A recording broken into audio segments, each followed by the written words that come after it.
commentaires dessus. Je ne sais pas ce qui se passe si peut-être le leader de position oublie ou n'a pas fait de homework. Mais en ce qui s'agit de rénovation, j'ai déjà répondu à plusieurs questions. Vous-même, vous êtes les témoins privilégiés d'avoir eu l'occasion de visiter ces rénovations. Vous qui êtes dans ce domaine, vous pensez que pour réaliser qui. Vous prenez un simple exemple, Stade Anjalé. Si vous bien prendre tout l'exemple, vous va connaître.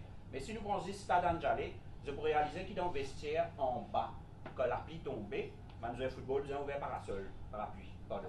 C'était dans cet état-là. Alors, nous tout pour réaliser qu'il nous avons une infrastructure sportive, de stade, Stade Joe 5, comme il faut nous donner du monde causer, l'état qui Stade Joe 5 t'y était. Alors, bien rénové, on n'a pas le choix. Bien rénové, les Jeux des îles sont là, nous permettent ban étranger, et donc nous donnons ce qu'il y a de mieux. Et cet argent dépensé, il y a un investissement, encore une fois. Nous ne pouvons pas le faire profit avec Stade Joe 5, avec d'autres jeux, etc. C'est un investissement pour nos sportifs, pour qui, après les Jeux des îles, je gagne une infrastructure digne de ce nom, que je suis capable de continuer à entraîner et je suis capable de performer. Pourquoi qui nous sportif mérite une infrastructure sportive correcte, vous êtes capable de continuer votre carrière de sportif et surtout que là nous commençons à réfléchir, mettre une structure de Paris 2024. Et nous allons penser Paris 2024. Je dis, le football, là, continue de rentrer dans le jardin, ouvert par la seule. Mais l'équipe de MMIL, avec le technical director, nous assisé, nous fait une value engineering du projet pour capable de ramener le coût sans qu'il vienne faire compromis sur le standard. Parce que c'est avec mon programme depuis dès au début qui nous est bien clair que nous besoin garder un certain niveau. Et là, le projet, il arrive 3,2 milliards. En septembre 2007, nous commençons à préparer un plan avec l'équipe de consultants et en même temps, en parallèle, nous faisons une étude géotechnique. C'est-à-dire, nous commençons qui était au niveau géotechnique et qui fait une étude sur ça, juste pour connaître si pas de structure, est-ce qu'il est OK ou pas, ou une bonne affaire qui nous besoin mettez supplémentaire. Pas oublier que le piling qui déjà existé dans certaines infrastructures. Et malheureusement, nous venons avec une recommandation de consultant qui nous besoin mettre piling dans le bâtiment.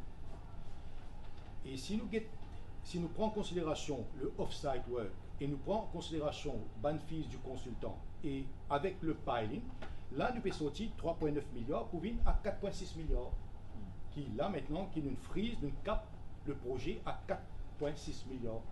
Encore, monsieur le ministre, nous communique ce montant-là au cabinet. Ça, c'est au niveau du coût du projet. Mais nous allons dire que ce n'est pas 2 milliards. En effet, c'est 2,6 milliards. Pourquoi?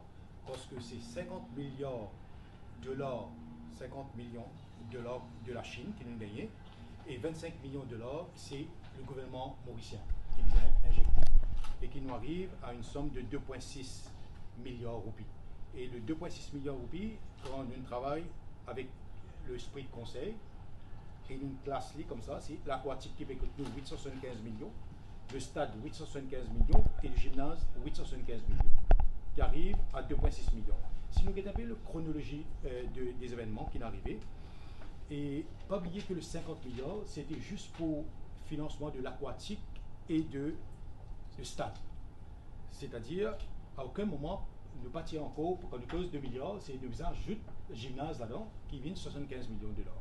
C'est-à-dire pour dire que 2 milliards de roupies, sorti 2 milliards pour venir 4,6 milliards, c'est fausse.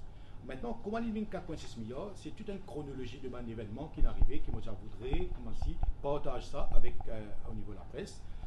Et en juin 2017, c'est-à-dire le 2,6 milliards qui exclut le off-site work avec le consultancy fees, okay, qui ne pas prendre ça en considération. En août 2017, nous avons IOG, c'est le cabinet de consultants qui travaille dans le plan et qui n'a pas oublié que d'après l'étude de Esprit de Conseil, qui nous utilisait quand même garder un niveau international.